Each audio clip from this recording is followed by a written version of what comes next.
Welcome to Resilience Redefined. I'm your host, Michael Ostrolenk. This show is about building better humans, institutions, and systems. On the show, I'll be interviewing many different experts from across many different fields, including human optimization, health and fitness, team building, mind-body medicine. In the institutional space, we're looking at different institutions and how we can create new ones, new models and maps, including in medicine, in education, in intelligence community, in law enforcement, in the military, especially in the special operations community. Thanks for being here and enjoy the show. My guest today is Gabe Gaines, a man whose life has been shaped by service, discipline, and transformation. Gabe's journey has taken him from serving as a missionary to the corporate world to spending a decade as a U.S. Army Green Beret. Those experiences taught him that while some battles are fought in the world, the most important ones are often fought inside. Today, Gabe is dedicated to helping men build an inner life that is as strong as their outer accomplishments. Through his writings and teachings, he challenges men to pursue an upward aim, developing character, purpose, resilience, and the discipline to become the men their families, communities, and themselves can rely on. He is also a devoted husband and father too, bringing the lessons he teaches to his own life every day. I'm looking forward to exploring masculinity, faith, leadership, and a lifelong pursuit of becoming the best of ourselves. Gabe, welcome to the show. Michael, thanks for having me. It's a real honor. Yeah, it's good to see you, man. So, a little background. In the introduction, you're a missionary. You had some time in the corporate space, Army Special Forces. Can you lay out a little bit of that back end story? Yeah, sure. Kind of going way back, I'm a pastor's kid. So growing up, my dad was a pastor, and I kind of like to give some context. When people hear, oh, your dad was a pastor or somebody's a pastor, kind of like to give some context of the type of pastor my dad was. He's a pastor of a small Christian church, and his life was just to give himself to the poor. So we had a small church in inner city San Antonio, and he gave himself to the poor, the downtrodden, and for the less fortunate. So I kind of grew up in under his tutelage, so to speak. And as I entered my high school years, I kind of got a little bit wild, as adolescents do. So I kind of started sorting out some of those wild oats. I had an encounter. With God when I was the second half of my senior year. It totally changed the trajectory of my life. Changed everything. After that, I gave myself to service. I started volunteering anywhere I could, churches, any programs as far as like mentoring kids. And eventually I became a full-time mentor and provided leadership for a mentorship program for at-risk kids in inner city San Antonio, which I loved. Like these were kids that the system kind of forgot. And it was a daily event for us to go down to the west side of San Antonio. I think it was back at the time, it had the highest illiteracy rate per capita out of anywhere in the US. So it was pretty incredible. It's far below the poverty line. So I gave myself to that work for about 5 years and I really loved it. After about 5 to 6 years, funding began to dry up and became a real challenge. And after an extended time of not having funding, I looked at my wife and was like, "I'm the provider. This is on me. I'll make a way." So I applied for a corporate job that was way out of my league that I wasn't qualified for. I had a buddy that worked there. He put in a good word for me. I interviewed. I show up to the interview in a suit I bought on credit with almost $0 in my bank account. But I'd studied rigorously the company, the culture, and prepared myself, was able to execute a good interview, had some follow-ons, worked there for a few years. I was thankful for the work. I was grateful to actually kind of like increase my sphere of experience being in the corporate world. I learned a ton, but there was a sense of hollowness there for me. And during that time, I remember I came across an article on the Green Berets. I didn't know what a Green Beret was at that time. What year was this? Do you remember? Oof. Or so? This had to be about 2013. Okay. Wow. Yeah, I thought, yeah, around 2013. And I read this article, and this article possesses me. I am looking at this article. It's got pictures, and it's these commandos who work by, with, and through indigenous forces in far off lands behind enemy lines. And I couldn't get this article out of my head. Like every date night with my wife for the next several months, our initial stop was Barnes and Nobles because I was reading everything I could on special forces. Who are these men? What makes them tick? Why are they the way they are? And this thing kind of just, this vision possessed me. And it felt very similar to like when I became a missionary. I felt like I was receiving a calling at that time. It was just incredibly powerful. My wife at the time, her initial thought was, Gabe, you're crazy. We're like missionaries. We're trying to get back to the ministry, this corporate thing. We're doing this for a while, then we're going back to the ministry. And I remember telling her, I think God's in this. I remember her praying one night. I said, God, if this is you, you've got to get my wife on board.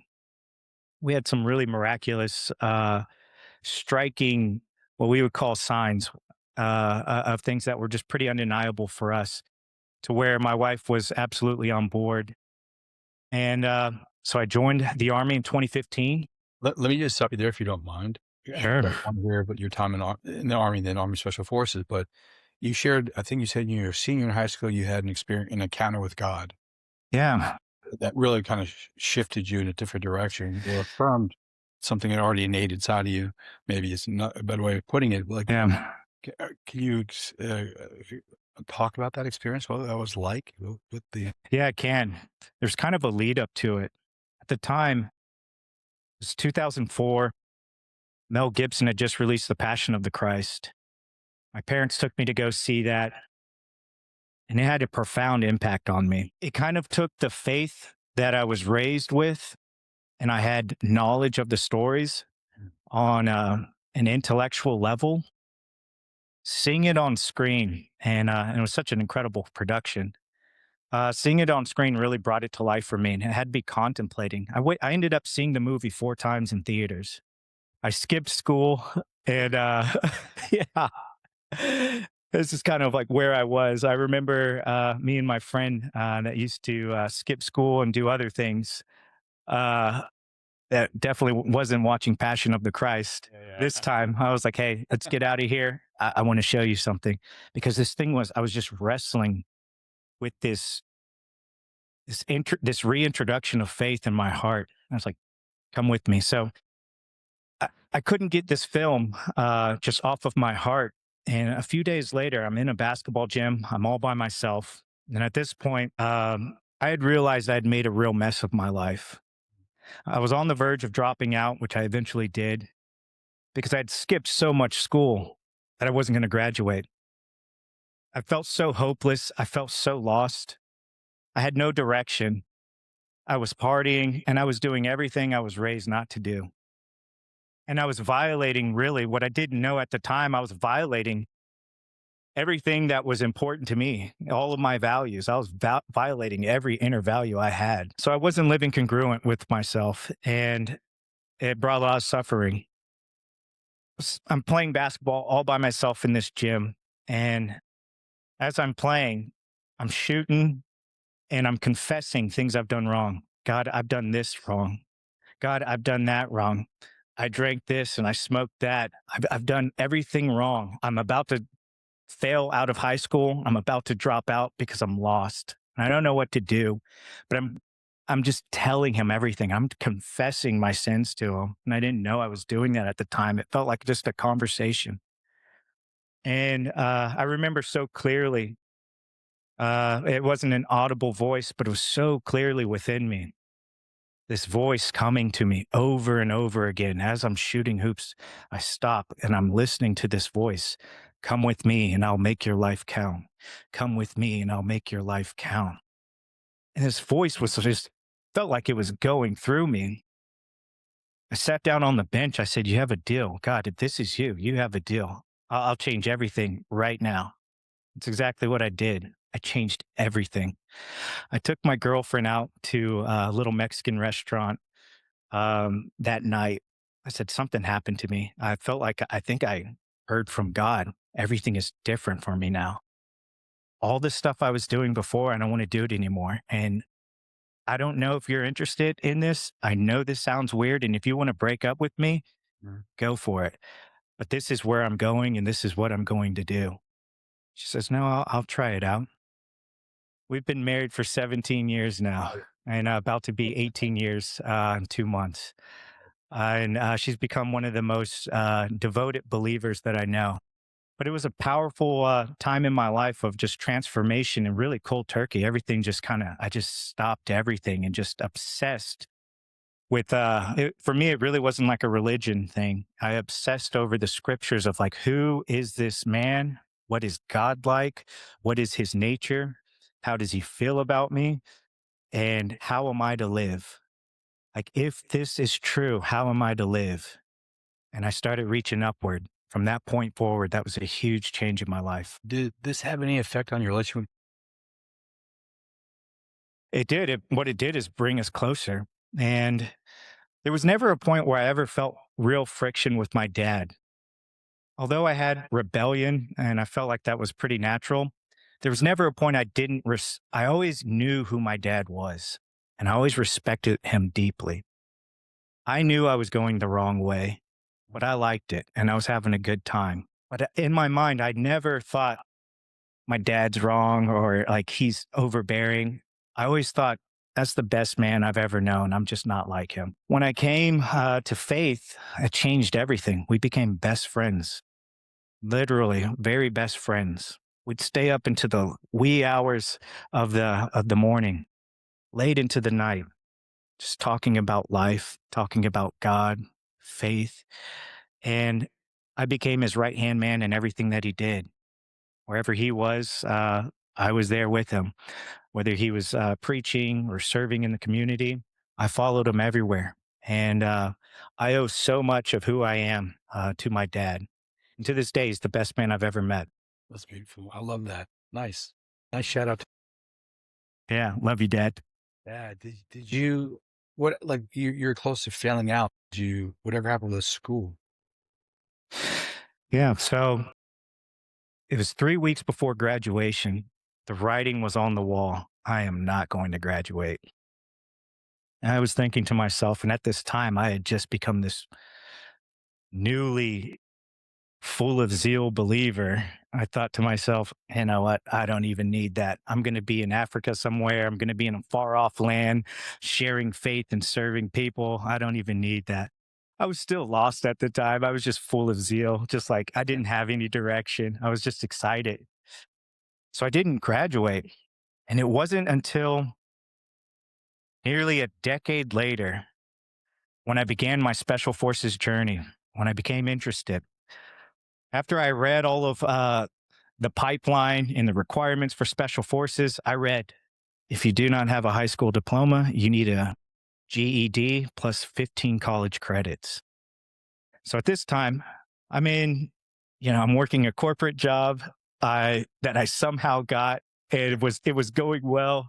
And it felt like this dirty secret that I had of like that and I carried this stigma for me. Well, I've carried this stigma over me for a long time of when I was in it, and it dates back to middle school. I was in remedial math class and I carried this shame of maybe I'm not smart. Maybe I'm not academically inclined and this just isn't for me. And I'm just not very intelligent. Mm. And I'm really thankful for the process of reaching towards special forces because it felt so out of my reach, but it began breaking every limiting belief I had about myself systematically. So we started with the academic portion. I got my GED.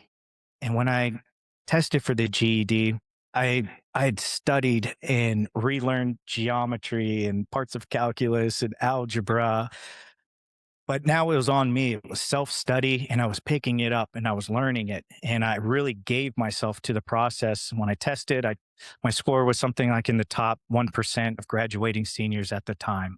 So, and I share that for context because what that did when I got that test result and the proctor gave me the context of what my score meant, that was one of the first times I thought, maybe I'm not as dumb as I thought I was. Maybe that lie I carried doesn't belong to me. I was still carrying it, but my grip loosened. And then I went to college and maintained a 4.0 throughout college. And I was like, okay, now I'm starting to figure this out. It's just community college, and that's not impressive to a lot of people. But for me, I'm breaking down mindsets and I'm reinventing myself. I'm like, okay, 4.0. Then it came time for the ASVAB, which is the entrance test into the military. It's kind of like your assessment for your aptitude, your intellectual aptitude, and on different facets. I studied for that, hit the books again. And this is like over a year where I'm just crushing myself with workouts. And then in the nights, I'm in the book. Deep into the night, I'm in the books. I tested for that, and I tested in like the top 2% of everybody that takes the ASVAB.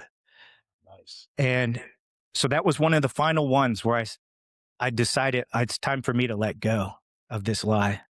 I took on a lie, and I don't think this is actually assigned to me. I don't choose to believe in this anymore. And so that was like a huge blessing of pursuing special forces. I was getting free from some real limiting mindsets. And I'd like to explore some of the more limiting mindsets we got it kind of exploded while you're SF. But before we do, like, how did you train up? Like, how did you get yourself trained up for selection eventually? I assume you did things on your own. Yeah, I did. Yeah, everything was by myself. I did the entire thing by myself. I just didn't have anybody that was in. I didn't know any Green Berets. Definitely didn't know any Green Berets. I didn't know anybody in the military. I knew one Air Force guy, actually. I went to church with an Air Force guy. And, but I didn't know anybody in like the special operations arena. But I lived on the chats. Back then it was forums. Okay. So I was on quietprofessionals.com and I was reading everything these old timers were putting out.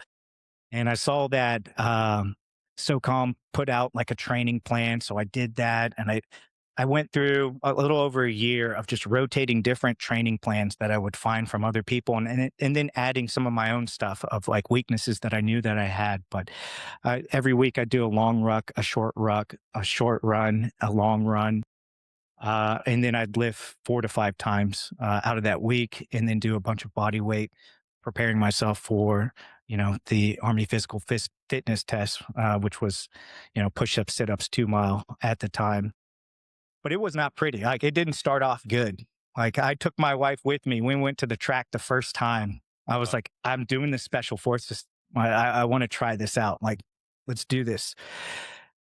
I went to run a mile. I was like, I want to see how fast I could run a mile. I literally didn't make it a full lap. It blew my mind how out of shape I used to play basketball growing up. And so I thought I was like in pretty good shape. I was like a varsity basketball player, and I was just reverting back to like, oh yeah, I used to do this all the time. Yeah, I didn't make it one lap. So I had a long way ahead of me. And it actually reminds me, if you're interested, I had an initial setback where I was hospitalized training up. I did, yeah. So I had an initial setback. One of my early workouts, I was like, all right, I'm not in good shape, but I've been reading all about the Green Berets, and these guys are hard as nails. I just won't quit. So I just looked up the most wild leg workout plus run, and I just blasted myself. And I remember wobbling home. I looked like a baby giraffe that was just born. And I was just so messed up. And I woke up the next morning, I could hardly move. I remember I felt like a tin man, and I'm walking from my apartment across the street to the pull-up bars. I was like, I'm going to get a pull-up workout, crank out some push-ups, some sit-ups. I get this workout done. I hobble home, and I'm just like wrecked at this point. And I go to the restroom. And as I go to the restroom, as I'm looking at my stream, relieving myself, it's just Coca-Cola coming out. Oh, it's okay. The urine was the color of literal Coca-Cola, just absolutely dark. And I knew exactly what it was. I'd read about it before. I'd heard nightmare stories of rhabdomyolysis. I I remember like the blood sinking out of my head and I'm thinking, oh my gosh, like this is like not good. I'm thinking about a hospital bill at this point. That was really my biggest concern. I was like, this is not good. I don't have TRICARE yet. So that landed me in the hospital for about a week. And there was a moment in time where I set the dream down. I remember I had a bunch of family members visiting me in the hospital, and I had some older men in my family that I really respect, and they're super smart. They're intelligent men, mature and wise. They're saying, Gabe, what are you doing? You almost died. Like my creatinine levels were so high, the instruments in the hospital, they were unable to measure. And the doctor was telling me, hey, you're a great candidate right now for renal failure. So it was like this huge scare. Yeah, yeah. My family's freaked out and they're like, don't do this. Like, what are you doing? And I bought it for a little while and was like, yeah, maybe this is a sign that I'm not supposed to. And that lasted for maybe 2 months. And I thought, I can't get rid of this. And that's the thing about a calling. It just keeps calling. I couldn't get rid of it. And Charlie Mike carried on. What was your wife's attitude? Because I mean, she eventually, from what I heard you say, Army Special Forces, what? We're supposed to go become missionaries or back to the missionary. Yeah. How did she handle you going to the hospital and then eventually deciding to continue on? Yeah. Well, she was initially really scared. When I remember being in the hospital, and she's just the sweetest, kindest person. Like she's got the purest heart. She's just a woman full of virtue. And that's something that I've always been so moved by. It was what attracted me to her. She was just a pure woman. And so she was really scared, really compassionate, just taking care of me. And the sentiment was like, we don't need to do this. Like that whole special forces, I don't ever want to see you hurt again. I don't ever want this happening to you. And then after a couple of months, she knew how fired up I was about this and how serious it was. Like it was beyond like an immature adolescent dream. Maybe I could be special force. She knew it was like a calling level thing to me. Like I set this down. Yeah. But I'm picking this back up because something deep within me, I have to do this. Like it's a calling for me. And so she was back on board, fully supporting me. Nice. So you got into the Army. I'm sure you made it really easily through their physical fitness test. Yeah. That wasn't bad.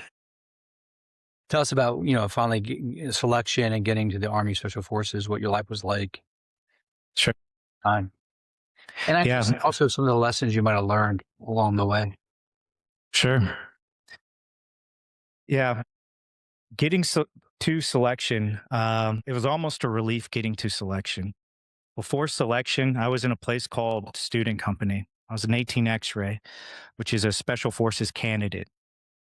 That is the guys that come off the street. They go to basic training, and they go to infantry AIT, which they combine it. It's called OSUT. And then we go to airborne school, and then you're in a holding company until you go to selection. Well, like the way it worked out for me and my friends was we arrived at Fort Bragg right during the shutdown for summer for selection. So they don't run selection during the summer. Okay. So we were in this student company and we had heard about it. We were down in Fort Benning at OSUT and we were hearing stories of these guys getting tortured in the woods. And I remember guys being like, there's no way. And they would come back and they'd say, yeah, over 100 guys showed up. There was like 10 left there, and all of us, I could tell everyone's scared, but you're trying to like feign confidence. And you're like, everyone's like, there's no way that's true. Like it can't be that bad. And the Army wouldn't let that happen. When we showed up, it happened. We showed up and we had a guy, I'll call him Sergeant First Class G. This guy it was like Lucifer had come in front. He was just he was just the most intense guy. He had the most intense war stories that I've ever heard. And he's like, my mission is to break you down and to make you quit. I don't care about you. I'm not here to build you up. I'm here to destroy you. And that's exactly what he did. Looking looking back, some of that he was putting on a cadre act. Now that I've been a Green Beret for a while, like I know how it goes. But at the time, he's like the first Green Beret I've ever seen in real life, and I'm just like, oh my gosh. But yeah, it was shock and awe. They took us across the street. We did a 5 mile deep sandy run, and they were just thinking of wazoo stuff just to put us through. They gave us tractor tires and cinder blocks. We had metal poles, and we're running through these sandy trails of North Carolina. Although selection is shut down for the summer due to safety reasons, they were more than okay with torturing us in the wood line where no one could hear us scream. But it was wild. I remember coming back. We found ourselves on this bridge, and the cadre looks at us. Everybody's broken off at this point. It's been hours. People are quitting, and those guys that are left, they're experiencing heat exhaustion. He sees it. Sees we're on a bridge 6 feet underneath us. There's this murky, deep green water. He just looks at us with no emotion. Get in. Our class leader is a friend of mine. He made it eventually, thankfully. He's a Green Beret now. He's the first one in, jumps in, snap, breaks his ankle. I had a platoon mate, second guy in, jumps in, snap, breaks his leg. He actually got medically discharged from the Army. My best friend jumps in, smacks his face. His tooth goes through his lip. He's just covered in blood. We're all looking at each other. The whole class just jumps in. Amazingly, those were the only two like real casualties that we had as far as like those breaks. But the cadre, they didn't miss a beat. They just rolled them into the event, got litters out, and we were running with these casualties. It just became part of the PT event. We drop them off at medical. They take us across the street. They were just it was over 7 hours across the street our first day. And I remember being like, I had never dreamed of like pain like that, of being put through the paces like that. And at the end of the first week, we got off with, I think it was like 115 guys off the buses. End of week one, there's 12 of us left. It was just, all the stories were true and then some. And so we endured that type of experience all summer long. So with that, it was a double-edged sword. One, it was breaking us off because it's hard to recover from workouts like that when you're just doing that 5 days a week and sometimes on weekends. But as we would recover on weekends and all of us were going to sleep at night, I would go to sleep every night at like 5 o'clock in the afternoon. I'd get chow and then go straight to sleep. So that was my only thing that helped me, was like the massive amount of sleep I was able to get during that time. So we do a whole summer of that. We were good to go for selection. Physically, all of our guys were good to go. It was, and I have so much respect for regular Army guys. They're what makes the regiment so great, in my opinion. Having been a team sergeant and running teams, it's the guys that have regular Army experience that make the team go round. It's the 18 X-rays that bring the physical fitness and they're the workhorses, but it's the guys that have regular Army experience from the conventional forces that really bring the breadth of knowledge. So to get to your question, sorry, I took the long way. All good.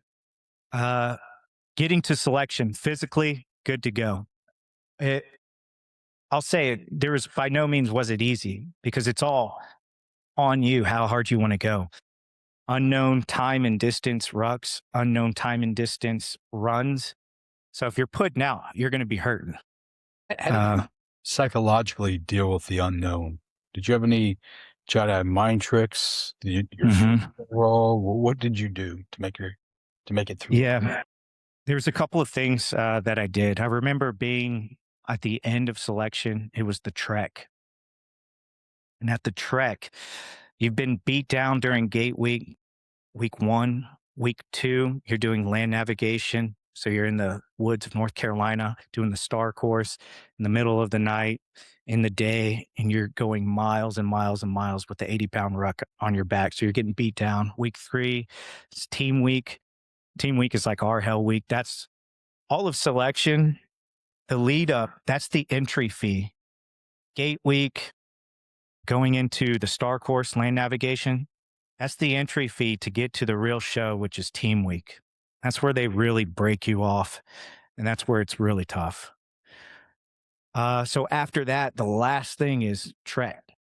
Go on the trek, start early in the morning, it's dark, and you just go and go and go. And they don't tell you how long it is, but it's forever. They do mind tricks. They lead you through the cones that you follow right to like the barracks, and then you go the opposite direction. And I saw guys losing their minds. I remember seeing guys I really respected, like tough dudes, crying on the trek because they were so broken off and psychologically were not able to handle it.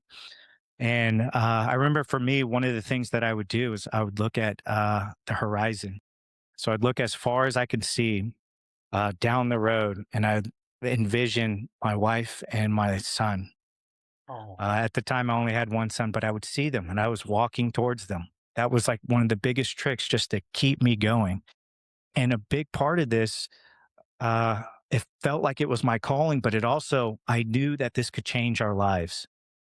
I knew that if I made it to special forces, we could be a single income family. There'll be insurance provided for us. There was this other, like, very, I guess, very like mechanical, like the logistics of life would have like kind of fallen into place in a way that's way different than when I was a civilian. We would have had so much more support, insurance, all these things. And I was like, I'm fighting for a life where my wife can stay at home, raise my son. And so that was a big thing. I was always picturing them like throughout the trek.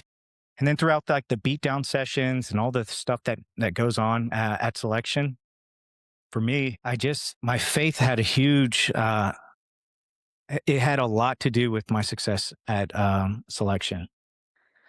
Um, there was a time I was at land navigation. So during land nav, you've got to find X amount of points. I start off day 1 at land nav. I'm like feeling good. I'm ready to go. Find my first point, 2 hours. I'm like, I'm on it. Like I'm going. I'm gonna get like 4 for 4 points today. I'm good to go. Um, I crossed a icy river. It was middle of winter. I got hypothermic, got really disoriented, and I was lost for the rest of the day. I was slurring my speech. I just couldn't find where. I'm looking at my compass. It might as well have been spinning. My map was gibberish. I couldn't make sense of anything.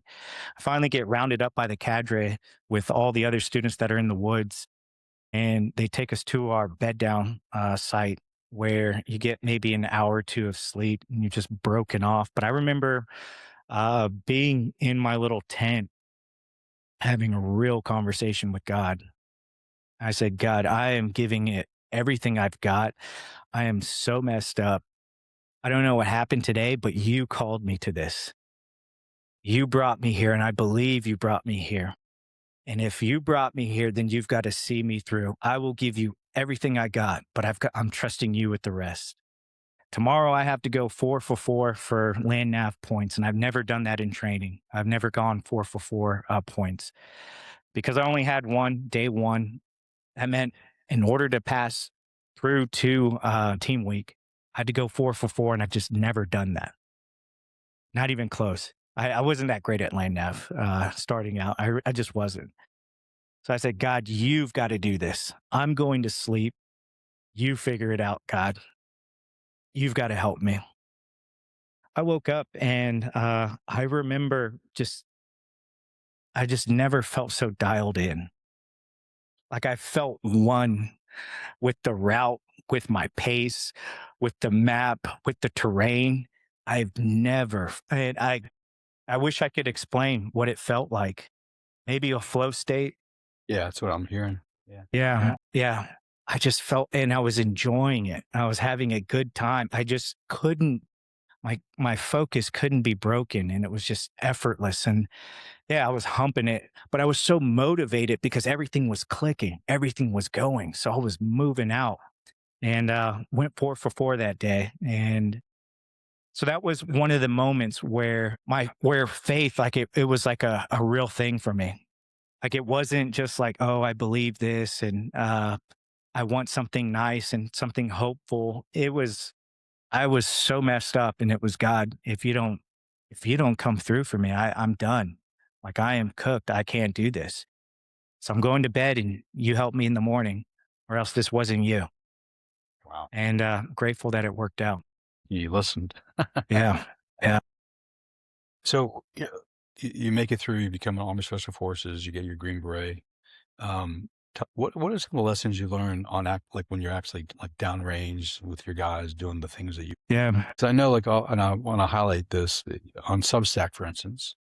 yeah, And I want to encourage people to check out your Substack, but you do a good bit of writing. Also on Twitter too. I see some of the tweets. yeah, yeah. And some of the lessons you are learning, have learned, continue to learn. You want Sure. to share with others. Yeah, I feel like there's been a lot of lessons that I have learned, and a lot of them have been kind of the hard way. And it's been like some of them been through injuries where like the Lord's kind of, where maybe is like, it's a way that I learn. And I remember being in the course, in the Special Forces course in the cadre.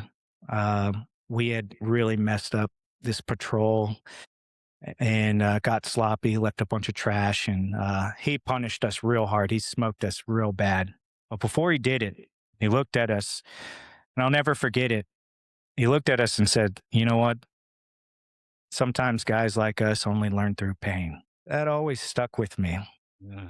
I don't think it's my preferred method to learn, but it's been the most powerful teaching mechanism in my life. Has been pain, and yeah, so that has kind of followed me throughout my career. Of I had I ruptured my left pectoralis tendon on an airborne operation doing a jump, and it was felt like a routine operation. Chinooks, CH-47s, ramp exit, felt like too easy. Like done this a million times. Yeah, let's get this over with because I'm going on vacation the next day with my family. It was all planned out.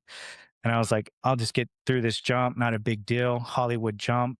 It was our first jump since COVID had kind of shut the world down. So we just got our air assets back. We load the bird. As we load the bird, we're going up. We get to altitude. The ramp is open. Jump master's screaming over the roar of the engines, tells us to stand up, hook up. We hook up our static lines, and it's these lines that hook up to a cable that goes the length of the bird through the middle. And what that cable does, it pulls the parachute from a line that's connected to your back. So it's kind of autopilot. As you jump, the slack's taken out and it pulls the parachute for you. So we hook up. I get my static line. I do my thumbless reverse grip. Feel good to go. Check my static line. But I know I'm kind of going through the motions, and I'm thinking about my vacation that's coming up that I was going to, fly out with my family the next day. And Jump Master gives us the command to go. Everybody just starts going. We're jumping. Boom, boom, boom. I jump, feet and knees in the breeze. I'm in the wide blue sky. I'm in a tight body position, locked out. And I feel the line, and I don't know still to this day whether it's the static line or the back line of the guy in front of me, but the line catches right here in the crook of my elbow between my bicep and my forearm, and it slides up into my armpit. And as I slides up into my armpit, uh, all of the slack comes out. And when it does that, the tension rips my pectoralis tendon off of my humerus. I knew immediately. I'm like, I am injured. That really hurt. Like something. It was more than like that hurt. It was I'm injured.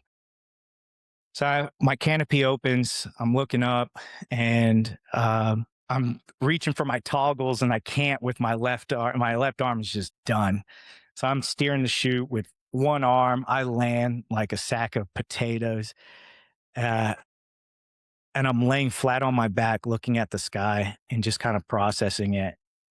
And I remember thinking, yeah, mistakes were made. I did not honor the process. I was in autopilot and I was asleep at the wheel. I got too familiar with, oh, I've jumped a bunch of times and I didn't respect the process. I'm doing something where people have lost their lives doing airborne operations. And it's a yearly thing where people lose their lives doing airborne operations. And I thought I was too cool for school. I had a vacation booked. I'm a Green Beret and I've jumped a bunch of times. Too easy. That was a humbling moment for me. Yeah, I was gonna say. And it was, it was very humbling. And I had a lot of time after the surgery and rehab to really reflect um, on my life and like where I was. And that was kind of one of the first steps of like really putting a break. It was one of the times where I was able to pump the brakes in my career because everything is at breakneck speed. And that was one of the times where I was able to pump the brakes and kind of reassess where I was, what I was doing, my outlook. And that was a helpful time for me. But it's a lesson I still carry today of you cannot get too familiar. And if you do get too familiar, you will pay for it. And respecting the process. Yeah, and it's such an important lesson, not just for military service, but my mind goes as a marriage therapist, like, yeah, in your not you personally, but like or in any relationship or your work, like we do seem to get into these, I don't say lazy, but a little bit lazy habits of like, we don't have to pay close attention to these things. And there are consequences to that. Obviously, you physically had major Yeah. consequences. Yeah, and that is, and that was part of what I wrote about, and I'm glad that you said that. Thank you for reminding me about that. Is that was like the thread that experience that was like the through line that it really doesn't matter whether it's your health, it's your marriage, it's your job, or an airborne operation. That sense of familiarity and that sense of overconfidence is really dangerous. And that overconfidence can be perceived as falsely perceived as competence, which I think that there's a difference. And so I think that was like a big lesson for me to carry through of whether it's my wife, me being a father, I can't what we call an SF finger drill it. Whether we're doing like a drill and you're going through the motions, we'll tell a guy, don't you finger drill that. Because one day this is going to be for real. Don't just go through the motions. And to bring that back to my own life, whether it's how I relate to my wife, how I daily interact with her, am I still trying to win her heart? Am I still pursuing her? Because it's so easy to like finger drill it and just be like, you know what? Like, hey, good morning, goodbye, good night. How are the kids? How was your day? But if there's no type of spontaneity, no pursuit, if there's no perceived pursuit, or she doesn't feel pursued, wanted, loved, cared for, seen, those were things like I had to come back to in my career. And I had two significant injuries that really helped me bring myself back to baseline because the SF life, it's so fast, you're gone so much, you can lose yourself. It's so easy to lose yourself because there's no sense of home. You're gone and you're training and you're doing dangerous things and you're in far off places. You're tired, but you can't act like you're tired. You're hurting, but you can't act like you're hurting. So you numb everything and you disassociate and you kind of run from yourself where you're no longer confronting yourself. And it felt like there's a point in my career I stopped feeling. I couldn't feel what was going on. I was just numb. It was just like train, deployment, um, next train up, exercise, like training exercise, new school, new job, new role. And it's just over and over. And the organization demands the world of you. And we all demand the world of ourselves. And it's crushing. And yeah, there's some times in my career where I felt like I lost myself and I just couldn't get in touch with myself anymore.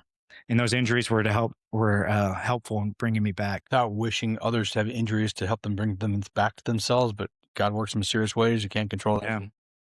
What might you recommend to like the younger version of yourself, or a guy Mm, who's, in an earlier position that you're in, so he doesn't lose himself, unless like that's just natural part of the process to lose yeah. himself, and you just got to recognize that. Like, what's your stand on that, and what advice? Yeah. If I could talk to, and I tell this to my guys, um, I've shared my story with my guys and my guys that were on my team. And I felt like it's my job to mentor them and to help them not make the same mistakes that I made. But guys like us often learn through pain. As you shared earlier. Yeah. What I would say to my younger self and what I say to my younger guys on the team: stop running from yourself. The alcohol, the porn, the excessive um, binge drinking, the movies that you lose yourself in. You're never quiet. You never have a moment alone. You won't reflect. You take a shower. There's music.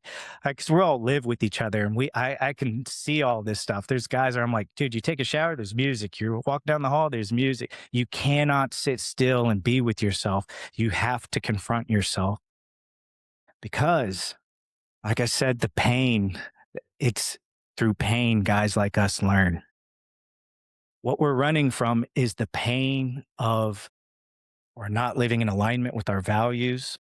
We're not congruent with the most sacred parts of our heart. And we're numbing all of that. And we're like, if I drink, I don't feel that. If I am doing XYZ, I'm numbing myself and I don't have to deal with it. And my message to these guys is no, feel every part of that pain. Let that pain press you into a higher version of yourself.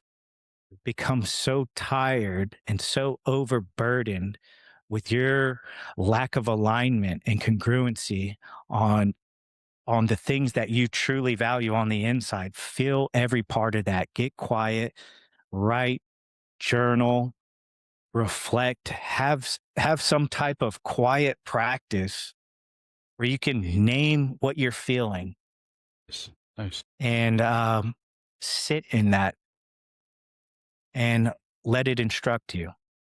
And that's what that is what worked for me, and that's what I try to encourage my guys to do.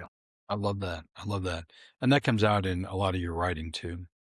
A lot, like Yeah, life lessons you have learned or continue to learn and will continue to learn into the future. Is yeah, very clear. What are some of the other, like, if things that you'd either impart to your younger self, to your younger guys, to your boys? Like, what are some of the lessons you think is really important for us men, generally speaking, to know and be and do in this world? yeah.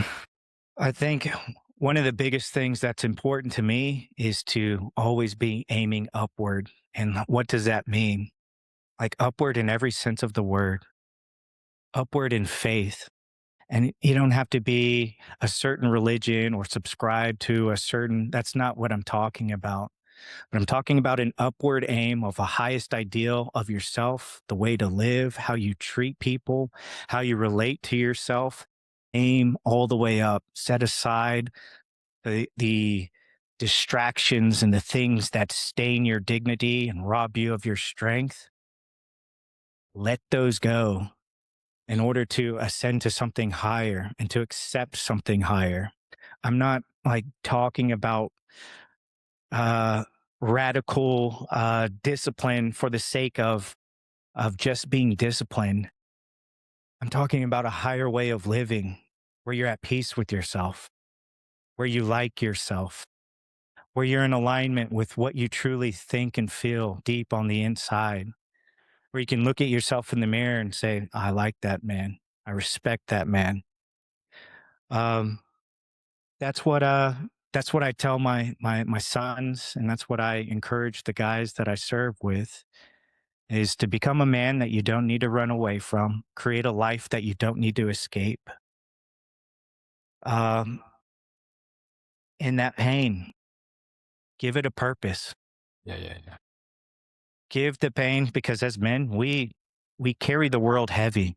I think men carry the world and experience the world very heavy, but we kind of suppress the expression of that and we kind of go deep and we bury things and I don't think that's healthy.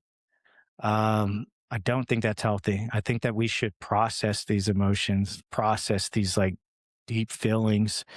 And for me, writing has been really cathartic for me. Putting it on paper. Um, yeah, I would encourage my sons and for young people to experience the full width and breadth of life, and that's some of that is pain, but there's so much love and there's joy and there's pleasure in this life. There's suns to gaze upon, there's stars to see, there's wind to feel on your face, there's pretty girls to talk to. There is so much, and we settle for the lesser when we can be grasping for the higher, but we have to let go of the lower in order to have access to the higher, and in order for us to experience like the real beauty of life. And that's what I want for my boys. Awesome. That is awesome. Is there any is there a question that I've not asked you that you'd love to answer? Hmm. Michael, I don't think I'm trying to think That's all if good. there's a question that I would like to answer. Huh. Maybe something about marriage. Let's talk about marriage a little bit. Maybe a question about marriage, lessons learned. 'Cause that's something that I've got a lot of young guys on my team that I serve with. And something I love talking about is I like talking about marriage. Okay. Say more. Okay. Yeah. So Things you teach your young. yeah. I think it's part of the necessary process. Not necessary, but I think it's maybe a better way to say it is I think it's part of a finding a long term partner. I think is one of life's ways of maturing us, of developing us, and whittling down some of the chaff and the things that we don't need. And there's a lot of guys that want to run and gun and be with all these girls and like all that stuff. But sure, if that's your thing, sort out your wild oats, do your thing. Like I'm no one to judge. But I get so tired of hearing guys talking about, oh, the old lady or the old ball and chain. And I love to hear guys who actually like their wives. They actually like them. And my wife is my best friend. I like that girl. Like I really like her. I still crush on her. I look at her sometimes. I'm like, girl, I'm gonna marry you again. But I would love for guys to get a different perspective on the beauty of marriage and the bond of like joining yourself to a woman and what that does for you as you lay down your life for someone else and she meets you in the middle and your strength comes together with her virtue and her beauty and you produce children that have character, vision, focus, discipline, and they can see the world with eyes wide open and experience this world to build something together. Whether it's a business, but like the biggest thing is building a family where you have these little ones that enter into this place of peace, into this home of peace and joy, and that is where they experience their childhood and their formative years and they become older and they have kids and then the cycle repeats itself. I would just love to see men lay their lives down for their wives and see what it does to them, see how it forms them. And I want to say, as poetic as you were in describing love and family, is the way you write too. So, if someone's watching or listening to this and man, I'm really moved by Gabe and how he speaks about these things, read his work or read your work. Yeah, I appreciate that. Thank you, Michael. Yeah. Speaking of that, where can people Yeah, most of it's on X, and I do Substack as well. For Substack, it's the Gabe Gaines. On X, my handle is at the Gabe Gaines, where you can just search Gabe Gaines. And right now, it's just kind of a passion of mine is to write the things I'm feeling, write the things I've learned. And it's been kind of healing and cathartic for me to think back some of the experiences that I've had and to assign meaning to them and to share some of those experiences with others. Well, I definitely want to encourage folks to either check you out on X. I'm old school, Twitter, and Substack as well. Gabe, this has been a great conversation. I really appreciate the message that you're offering your boys, your men, your young men in terms of the Army Special Forces guys, and anyone who reads your work will definitely be inspired by how you write and what you write about. So thank you for putting your heart out there. Michael, I really appreciate that. You know, I'm a huge fan of yours. I appreciate the invite. And yeah, I just respect what you do and how you do it. You're the Zen master to me. I look up to you in a lot of ways. We've had some prior conversations that I still think about quite a bit. And the way you carry yourself, conduct yourself, that's something I really aspire to be. So I appreciate you. Thank you. I'm going to re-listen to that part as well as the whole interview. Gabe, thank you again. Great to see you. Yeah. Thank you, brother. We'll have more conversations offline. Sounds good.